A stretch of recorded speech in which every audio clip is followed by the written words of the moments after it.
당장 나가요. 무슨 낯으로 여기 찾아와요? 당장 나가요. 혜진의 목소리가 한겨울 새벽 공기처럼 날카롭게 속 여사를 찔렀습니다. 오랜 세월 쌓인 앙금은 한치의 물러섬도 없이 서로의 감정을 향해 맹렬히 불타올랐습니다. 속 여사의 얼굴은 모욕감으로 붉게 달아올랐고 혜진의 눈빛은 복받쳐 오르는 설움을 애써 누르는 듯 파르르 떨렸습니다. 두 여인의 격렬한 다툼은 평소 같았으면 늘 말없이 이 상황을 피했을 준호마저 얼어붙게 만들었습니다. 그는 어찌할 바를 모르고 그저 두 사람 사이를 가로막듯 서 있었을 뿐입니다. 속 여사는 혜진의 말에 더 이상 반박하지 못하고 손을 들어 떨리는 가슴을 부여잡았습니다. 순간 그녀의 얼굴에서 핏기가 가시고 파랗게 질리기 시작했습니다. 눈동자에 힘이 풀리며 마치 먼 곳을 응시하는 듯한 공허한 시선이 허공을 떠돌았습니다. 혜진은 속 여사의 급변하는 표정에 당황했으나 이내 다시 비아냥거림을 뱉으려 입술을 움직였습니다. 하지만 그 말이 채 나오기도 전에 속 여사의 몸이 휘청거리며 그대로 바닥으로 쓰러지고 말았습니다. 둔탁한 소리와 함께 그녀의 몸은 마치 낡은 인형처럼 힘없이 축 늘어졌습니다. 혜진의 비난은 찰나의 순간에 싸늘한 침묵으로 바뀌었고 그녀의 심장은 마치 얼음 송곳에 꿰뚫린 듯 차갑게 식어내렸습니다. 준호의 절규가 정적을 깨고 집안에 울려 퍼졌습니다. 그들의 오랜 전쟁은 너무도 갑작스럽고 충격적인 방식으로 막을 내렸습니다. 삶과 죽음의 경계가 이렇게 불시에 찾아올 줄은 아무도 예상하지 못했습니다. 모든 것이 한순간에 멈춰버린 듯 느껴지는 그 공포 속에서 혜진은 쓰러진 속 여사를 그저 멍하니 바라볼 뿐이었습니다. 이 모든 상황이 꿈이기를 바라는 마음과 현실이 아닐 리 없다는 절망감이 뒤섞여 혜진의 머릿속을 혼란스럽게 만들었습니다. 차가운 병원 복도에 실려온 속 여사는 응급실을 거쳐 중환자실로 옮겨졌습니다. 기계음이 규칙적으로 울려 퍼지는 병실안, 창백한 얼굴로 누워있는 속 여사를 보자 혜진의 마음은 더욱 혼란스러워졌습니다. 그녀는 차마 병실 안으로 들어가지 못하고 복도 창밖의 잿빛 풍경만 하염없이 바라보고 있었습니다. 혜진의 머릿속에는 지난 세월 속 여사와 겪었던 수많은 다툼이 필름처럼 스쳐 지나갔습니다. 사사건건 부딪히고 서로를 이해하지 못해 엇갈리던 날들이 주마등처럼 펼쳐졌습니다. 솔직히 말하자면 그녀는 이 모든 상황에서 벗어나고 싶었습니다. 평생 원수처럼 지내온 시어머니의 곁을 지키는 일은 상상조차 하기 싫은 고통이었습니다. 이제 와서 갑자기 연기를 하듯 따뜻한 며느리 노릇을 해야 할 자신이 없었습니다. 차라리 모든 것을 뒤로하고 떠나고 싶은 충동이 강하게 일었습니다. 하지만 이내 옆에서 망연자실한 표정으로 벽에 기댄 준호의 모습이 혜진의 눈에 들어왔습니다.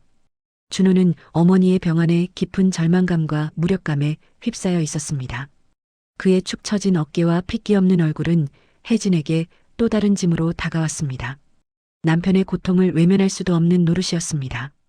혜진은 도망치고 싶은 마음과 차마 도망칠 수 없는 현실 사이에서 갈갈이 찢기는 듯한 괴로움을 느꼈습니다. 그녀의 마음속에는 비겁함과 책임감이 뒤엉켜 격렬하게 싸움을 벌였습니다. 자신에게 왜 이런 시련이 닥쳐왔는지, 도대체 이 모든 상황을 어떻게 감당해야 할지 막막하기만 했습니다. 병원의 흰 벽은 차갑게 느껴졌고 속 여사가 누워있는 병실 문은 마치 거대한 바위처럼 혜진의 앞길을 가로막고 있었습니다. 며칠 후 주치의는 준호와 혜진에게 속 여사의 상태에 대해 설명했습니다. 길고 힘든 투병이 예상되며 의식 회복 여부조차 불투명하다는 청천벽력 같은 소식이었습니다. 장기적인 요양과 집중적인 간호가 필수적이라고 강조했습니다. 준호는 이 충격적인 사실에 그 자리에서 주저앉아 버렸습니다. 그의 얼굴은 절망감으로 일그러졌고 이제껏 억눌렀던 슬픔이 북받쳐 올랐습니다. 혜진은 그런 준호를 곁에서 지켜보면서 외면하고 싶었던 현실이 거대한 파도처럼 자신을 덮쳐오는 것을 느꼈습니다. 그녀는 자신이 나서지 않으면 이 집안의 기둥이 무너질 것이라는 막중한 책임감을 느꼈습니다. 결국 혜진은 깊은 고민 끝에 속 여사를 집으로 모셔와 돌보기로 결심했습니다. 병원에서의 차가운 기계음 대신 익숙한 집안에서 마지막이 될지도 모르는 시간을 보내게 하는 것이 옳다고 판단했습니다. 이 결정은 혜진에게 엄청난 희생이자 용기가 필요한 일이었습니다. 그녀의 마음속에는 여전히 송 여사를 향한 복잡한 감정이 자리하고 있었지만 가족으로서의 의무감과 준호를 향한 연민이 더 강하게 작용했습니다. 집으로 돌아온 송 여사를 위해 혜진은 집안의 방 하나를 간병에 적합하도록 새로 꾸몄습니다. 병원 침대 대신 특별히 제작된 편안한 간호 침대가 놓였고 각종 의료 장비가 설치되었습니다. 방 안은 희미한 약 냄새로 가득했습니다. 혜진은 송 여사를 그 침대에 눕히고 차마 눈을 감지 못하는 무거운 눈으로 그 모습을 바라보았습니다. 이제 그녀의 일상은 이 병든 시어머니의 그림자 속에서 완전히 재편될 것이었습니다. 그녀는 마치 거대한 문턱을 넘어선 듯한 기분이었습니다. 그 문턱 너머에는 낯설고 고통스러운 그리고 알 수 없는 미래가 기다리고 있었습니다. 강요된 책임감은 불편한 동거의 시작을 알렸고 혜진의 삶은 이전과는 전혀 다른 방향으로 흘러가기 시작했습니다. 간병의 나날은 혜진이 예상했던 것보다 훨씬 더 고되고 힘겨웠습니다. 매일 아침 일찍 일어나 송 여사의 몸을 닦고 욕창이 생기지 않도록 체위를 변경하고 식사를 챙겨드리는 모든 과정이 육체적, 정신적으로 엄청난 소모를 요구했습니다. 송 여사는 여전히 의식이 불분명한 상태였지만 가끔씩 무의식 중에 내뱉는 신음소리나 미세한 표정 변화는 혜진의 신경을 곤두세우게 만들었습니다. 그녀는 송 여사의 작은 움직임에도 민감하게 반응하며 혹시나 또 다른 문제가 생길까봐 늘 긴장해야 했습니다. 잠시라도 눈을 뗄 수 없는 상황은 혜진을 극심한 피로감과 스트레스에 시달리게 했습니다. 밤늦게 겨우 잠자리에 들었으나 잠시 후 다시 송 여사의 방에서 인기척이 들리면 혜진은 비척거리는 몸을 이끌고 다시 방으로 향했습니다. 새벽녘에 겨우 눈을 붙였던 그녀의 잠은 늘 토막잠에 불과했습니다. 몸은 천근만근 무거웠고 정신은 늘 몽롱했습니다. 간병의 고단함 속에서 혜진은 송 여사와 함께 보낸 지난 세월의 낯선 기억들을 다시 떠올렸습니다. 송 여사가 자신에게 쏟아부었던 차가운 말들, 결혼 생활 내내 혜진을 억압했던 보수적인 시어머니의 태도들이 생생하게 되살아났습니다. 혜진의 마음속에서는 다시금 해묵은 원망과 분노가 피어오르기 시작했습니다. 내가 왜 이 고생을 해야 하지? 하는 질문이 혜진의 머릿속을 맴돌았습니다. 준호는 아내의 노고를 알았지만 어머니의 병간호를 돕는 데는 한계가 있었습니다. 그는 직장에서의 책임과 가정의 무게 사이에서 어찌할 바를 몰랐습니다. 그런 준호의 무력한 모습은 혜진에게 더 큰 좌절감으로 다가왔습니다. 혜진은 자신의 외로운 싸움에 지쳐갔고 가끔씩 준호에게 짜증 섞인 불만을 터뜨리기도 했습니다. 당신 어머니인데 왜 나만 이렇게 힘들어야 해? 혜진의 말에 준호는 죄책감에 고개를 숙였습니다. 그들의 관계에도 금이 가기 시작했습니다. 간병의 짐은 혜진의 어깨뿐만 아니라 가족 전체의 마음을 짓누르는 무거운 시험대였습니다. 혜진은 마치 끝없는 터널을 걷는 듯한 기분이었습니다. 희미한 불빛조차 보이지 않는 어둠 속에서 그녀는 홀로 헤매고 있었습니다. 어느 날 혜진은 송 여사의 방을 정리하기 시작했습니다. 낡은 가구들과 오래된 물건들 사이에서 송 여사의 손때가 묻은 흔적들이 혜진의 눈에 들어왔습니다. 어쩌면 송 여사의 회복을 위해 그녀의 주변 환경을 좀 더 쾌적하게 만들 필요가 있다고 생각했습니다. 그 과정에서 혜진은 송 여사의 서랍장 깊숙한 곳에서 낡은 나무 상자 하나를 발견했습니다. 상자는 먼지가 수북이 쌓여 있었고 겉면에는 오래된 자물쇠가 녹슬어 있었습니다. 마치 송 여사 자신처럼 오랜 세월 동안 아무에게도 열리지 않고 숨겨져 온 비밀을 품고 있는 듯한 모습이었습니다. 혜진은 상자를 들고 잠시 망설였습니다. 남의 사적인 물건을 함부로 여는 것은 분명 신뢰되는 일이었지만 동시에 묘한 호기심이 그녀의 마음을 자극했습니다. 이 상자 안에 무엇이 들어있을까? 혹시 송 여사의 유언이나 중요한 서류 같은 것이 들어있는 것은 아닐까? 하는 실용적인 생각과 함께 송 여사의 알려지지 않은 삶의 조각들을 엿보고 싶은 충동이 일었습니다. 결국 혜진은 송 여사가 과거에 쓰던 오래된 열쇠 꾸러미를 뒤져 그 상자에 맞는 열쇠를 찾아냈습니다. 삐걱거리는 소리와 함께 녹슨 자물쇠가 열리는 순간 혜진의 심장은 알 수 없는 긴장감으로 두근거렸습니다. 상자 안에는 빛바랜 사진들, 오래된 편지 뭉치, 그리고 낡고 해진 가족 표지의 일기장 하나가 들어 있었습니다. 사진 속에는 젊은 시절의 송 여사가 혜진이 알던 딱딱한 모습과는 사뭇 다른 환하고 순수한 미소를 짓고 있었습니다. 그녀는 지금의 혜진보다 훨씬 더 젊고 아름다운 모습이었습니다. 혜진은 조심스럽게 사진과 편지, 그리고 일기장을 하나씩 꺼내들었습니다. 송 여사의 삶의 가장 깊고 은밀한 부분으로 들어가기 위한 문이 마침내 열린 것이었습니다. 그녀는 의식 없이 침대에 누워있는 송 여사를 흘긋 바라보았습니다. 이제 그녀의 숨겨진 이야기가 혜진의 손 안에서 서서히 펼쳐질 참이었습니다. 혜진은 조심스럽게 일기장을 펼쳤습니다. 처음에는 혜진에 대한 불만이나 잔소리가 가득할 것이라는 예상과 달리 일기장에는 젊은 시절의 송 여사가 겪었던 가혹한 삶의 단편들이 빽빽이 적혀 있었습니다. 송 여사는 젊은 시절, 결혼 초부터 시어머니와의 갈등, 그리고 남편의 오랜 병환으로 인한 가장의 책임감을 홀로 감당해야 했다는 이야기가 담겨 있었습니다. 특히 혜진의 눈길을 사로잡은 것은 준호 외에 또 다른 아이를 유산했던 아픔과 그 슬픔을 제대로 추스를 새도 없이 강인하게 버텨내야 했던 과거였습니다. 그녀는 자신의 나약함이 가족에게 짐이 될까봐 두려워하며 모든 감정을 억누르고 강철 같은 모습을 보여야만 했다고 기록했습니다. 일기장 곳곳에는 혜진을 향한 복잡한 감정들이 묻어 있었습니다. 송 여사는 혜진이 처음 집에 왔을 때의 밝고 여린 모습을 보며 자신이 겪었던 고통을 혜진도 겪게 될까봐 두려워했다고 썼습니다. 그래서 혜진을 더 강하게 키우고 싶었고 혹독하게 대하는 것이 혜진을 세상의 풍파로부터 보호하는 길이라 착각했다고 고백했습니다. 혜진아, 너는 너무 여려. 이 험한 세상에서 살아남으려면 더 단단해져야 해.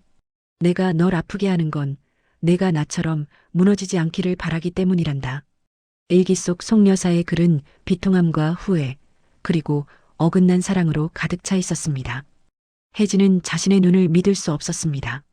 자신이 평생 미워했던 시어머니의 강철 같은 모습 뒤에 이토록 여리고 아픈 상처가 숨겨져 있었다는 사실이 엄청난 충격으로 다가왔습니다. 모든 비난과 미움이 한순간에 산산이 부서지는 듯 했습니다. 혜진은 일기장을 든 손을 부들부들 떨었습니다. 그동안 송 여사의 모든 행동을 그저 며느리를 향한 미움과 질투로만 치부했던 자신의 오만함이 부끄러워졌습니다. 그녀는 송 여사가 자신을 보호하려 했다는 지극히 서툴고 잘못된 방식의 사랑을 이제야 깨달았습니다. 눈물이 주르륵 흘러내려 일기장 위로 떨어졌습니다. 그 눈물은 오랜 오해와 미움이 녹아내리는 슬픔이자 뒤늦게 알게 된 진심에 대한 통한의 눈물이었습니다. 병실에 누워있는 송 여사의 모습이 다시금 혜진의 눈앞에 선명하게 떠올랐습니다. 그녀는 더 이상 미운 시어머니가 아니라 삶의 무게에 짓눌려 홀로 고통을 감내해야 했던 한 여인이었습니다. 충격적인 반전은 혜진의 마음속 모든 것을 뒤흔들어 놓았습니다. 일기장을 덮는 순간 혜진의 마음속에서는 폭풍 같은 감정의 소용돌이가 휘몰아쳤습니다. 오랜 세월 혜진을 억눌렀던 송 여사를 향한 증오와 원망은 마치 모래성처럼 허무하게 무너져 내렸습니다. 그 자리를 채운 것은 깊은 슬픔과 함께 설명할 수 없는 연민, 그리고 뒤늦은 깨달음에서 오는 통한의 감정이었습니다. 혜진은 자신이 그토록 미워했던 송 여사의 강인함이 사실은 수많은 상처와 아픔을 견디기 위한 처절한 방어기제였다는 것을 이제야 이해했습니다. 그녀는 강해 보이는 송 여사의 외면 속에 감춰진 여리고 섬세한 영혼을 보았습니다. 혜진은 천천히 송 여사가 누워있는 침대 옆으로 다가갔습니다. 의식 없이 가늘게 숨쉬고 있는 송 여사의 얼굴을 바라보자 혜진의 눈에는 더 이상 미운 시어머니가 아니라 깊은 고통 속에서 홀로 버텨야 했던 한 여인의 모습이 비쳤습니다. 송 여사의 얼굴에 새겨진 깊은 주름들은 세월의 흔적뿐만 아니라 헤아릴 수 없는 슬픔과 인내의 시간들이었음을 혜진은 깨달았습니다. 혜진은 송 여사의 차가운 손을 조심스럽게 잡았습니다. 쭈글쭈글한 손등 위로 혜진의 따뜻한 눈물이 또다시 툭 하고 떨어졌습니다. 그 눈물은 과거의 오해와 미움에 대한 사죄이자 이제야 진정으로 송 여사를 이해하게 된 것에 대한 깊은 공감의 표현이었습니다. 혜진의 마음속에는 새로운 다짐이 싹 텄습니다. 이제 더 이상 송 여사를 원망하지 않을 것입니다. 오히려 그녀가 겪었던 고통을 보듬어주고 남은 시간 동안 그녀의 곁에서 진심으로 보살펴줄 것을 결심했습니다.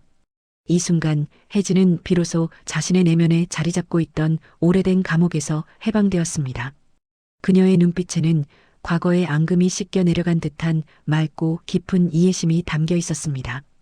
혜진은 자신에게 찾아온 이 깨달음을 통해 한층 더 성숙하고 단단한 사람으로 거듭났습니다. 그녀는 더 이상 과거의 아픔에 갇히지 않고 오직 진정한 사랑과 용서로 가득 찬 새로운 미래를 향해 나아가기로 마음먹었습니다. 송 여사의 상태는 여전히 위중했지만 혜진의 간병 태도는 180도 달라졌습니다. 의무감으로 행하던 모든 행동에는 진심 어린 애정과 따뜻한 배려가 스며들었습니다. 혜진은 송 여사의 몸을 닦을 때마다 부드럽게 말을 걸었습니다. 어머니, 오늘은 날씨가 참 좋아요. 곧 꽃이 필 거예요. 따뜻한 물수건으로 닦아드리니 시원하시죠? 마치 어린아이를 돌보듯 조심스럽고 다정하게 보살폈습니다. 혜진은 송 여사의 침대 옆에 앉아 일기장을 다시 읽기도 하고 젊은 시절 송 여사의 밝은 미소가 담긴 사진들을 보여주며 옛 이야기를 조용히 들려주었습니다. 의식이 없는 송 여사가 과연 이 모든 것을 들을 수 있을까 하는 의문보다는 자신의 진심을 전하고 싶은 마음이 더 컸습니다. 혜진은 송 여사의 손을 잡고 잠시도 놓지 않았습니다. 그동안 차갑게만 느껴졌던 송 여사의 손은 이제 혜진에게 고통과 인내를 상징하는 손길로 다가왔습니다. 그녀는 굳어진 송 여사의 손을 부드럽게 주무르며 작은 온기를 불어넣으려 애썼습니다. 그렇게 시간이 흘러갔습니다. 혜진의 진심이 담긴 보살핌은 희미하게나마 송 여사에게 전해지는 듯했습니다. 어느 날 혜진이 송 여사의 손을 잡고 조용히 이야기를 들려주던 중 송 여사의 손가락이 미세하게 움직이는 것을 느꼈습니다. 혜진의 심장이 크게 요동쳤습니다. 꿈일까? 아니면 자신의 착각일까? 그녀는 숨을 죽이고 송 여사를 바라보았습니다. 잠시 후 송 여사의 눈꺼풀이 파르르 떨리더니 힘겹게 아주 조금 움직이는 것이었습니다. 이 모든 변화를 혜진 혼자만 느낀 것은 아니었습니다. 퇴근 후 지친 모습으로 집에 돌아왔던 준호는 어머니 곁에서 정성껏 간병하는 아내의 달라진 모습에 놀라움을 금치 못했습니다. 그는 혜진의 얼굴에서 이전에 볼 수 없었던 평온함과 헌신을 발견했습니다. 혜진이 송 여사의 손을 잡고 부드럽게 이야기를 건네는 모습은 준호의 마음속에 따뜻한 감동을 불러일으켰습니다. 그는 조용히 그 모습을 지켜보며 두 여인 사이에 흐르는 묘한 평화와 변화의 기운을 느낄 수 있었습니다.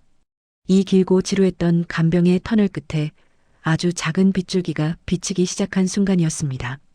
희미했던 희망의 불씨는 점차 커져갔습니다. 혜진의 헌신적인 간병과 진심 어린 보살핌 덕분이었는지 송 여사는 놀랍게도 의식을 회복하기 시작했습니다.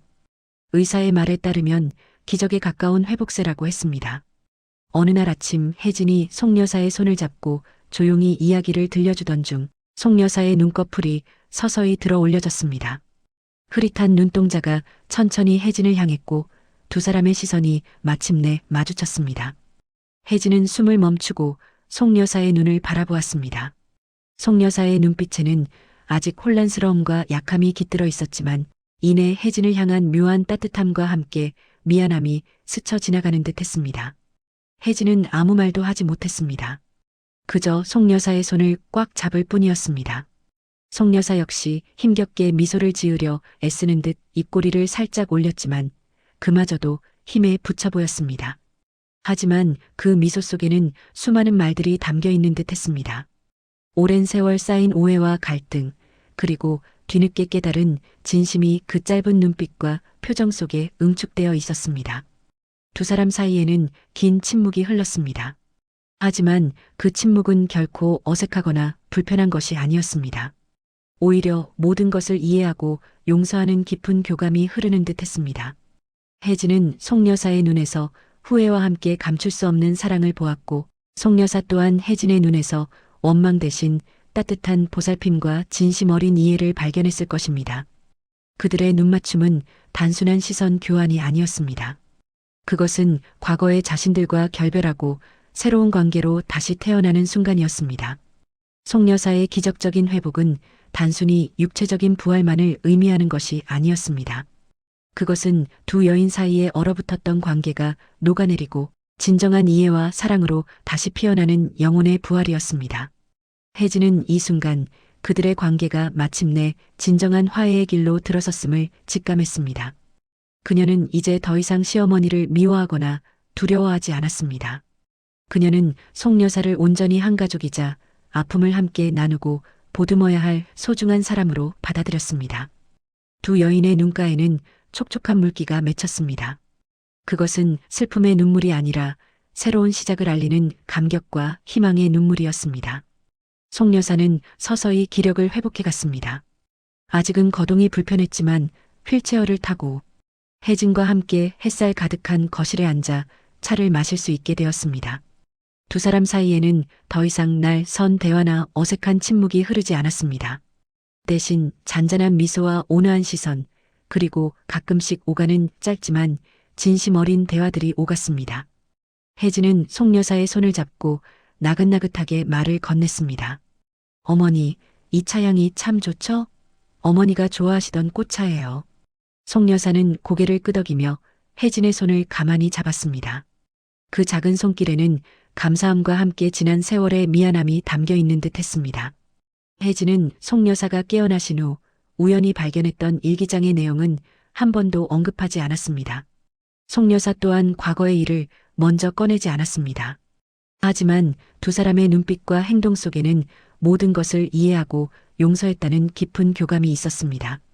과거의 상처와 오해는 마치 겨울의 눈 녹듯 사라지고 그 자리에는 따뜻한 봄날의 햇살 같은 온기가 채워졌습니다. 이제 혜진은 송 여사의 과거의 아픔을 이해하고 그녀를 품었습니다. 송 여사 또한 혜진의 헌신과 사랑을 받아들이며 늦게나마 진정한 며느리의 사랑을 깨달았습니다. 그들의 관계는 비로소 평생의 원수라는 굴레를 벗어던지고 진정한 가족이라는 이름으로 다시 태어났습니다. 준호는 아내와 어머니의 변화된 모습에 안도와 행복감을 느꼈습니다. 그의 얼굴에는 그동안의 근심과 걱정이 말끔히 사라지고 평화로운 미소가 자리했습니다. 그는 혜진에게 진심으로 고마움을 표현했고 혜진은 따뜻한 미소로 화답했습니다. 송 여사는 혜진과 준호의 모습을 물끄러미 바라보며 자신의 삶에서 가장 큰 축복을 발견한 듯 눈시울을 붉혔습니다. 따뜻한 햇살이 그들의 얼굴을 비추는 가운데 두 여인의 손이 서로를 감싸 안았습니다. 오랜 시간 어둠 속을 헤매던 그들의 삶에 마침내 만개한 이해와 화해의 봄날이 찾아온 것입니다. 그들의 이야기는 단순한 갈등과 화해를 넘어 인간의 존엄성과 가족의 진정한 의미를 일깨우는 감동적인 메시지로 세상에 전해질 것입니다. 가족 사이의 갈등은 때로 깊은 상처와 오해를 남기지만 그 이면에는 누구도 쉽게 말하지 못했던 아픔과 외로움이 숨어 있습니다. 혜진과 송 여사의 이야기처럼 오랜 시간 서로를 미워하고 멀어져 있었던 관계라도 마음을 열고 진심을 마주하는 순간부터 변화는 시작됩니다. 상대의 삶을 이해하고 그동안 알지 못했던 고통을 바라보며 비로소 서로의 마음이 이어지는 순간 오래된 상처는 서서히 치유되고 따뜻한 사랑으로 다시 채워집니다. 결국 가족이란 완벽해서가 아니라 서로의 부족함과 아픔을 보듬어주기 때문에 소중한 존재임을 일깨워주는 감동적인 교훈이 담겨 있습니다. 감동극장 가족 여러분 끝까지 시청해주셔서 감사드립니다. 여러분들의 가정이 늘 평안하고 행복하기를 기원합니다. 고맙습니다. 구독과 좋아요는 공짜래요. 손가락에 기부스를 하지 않으셨다면 좋아요 한번 꾹 눌러주시고 그래도 힘이 남으시면 구독까지 눌러주시면 저에게는 큰 힘이 됩니다. 행복한 하루 되세요.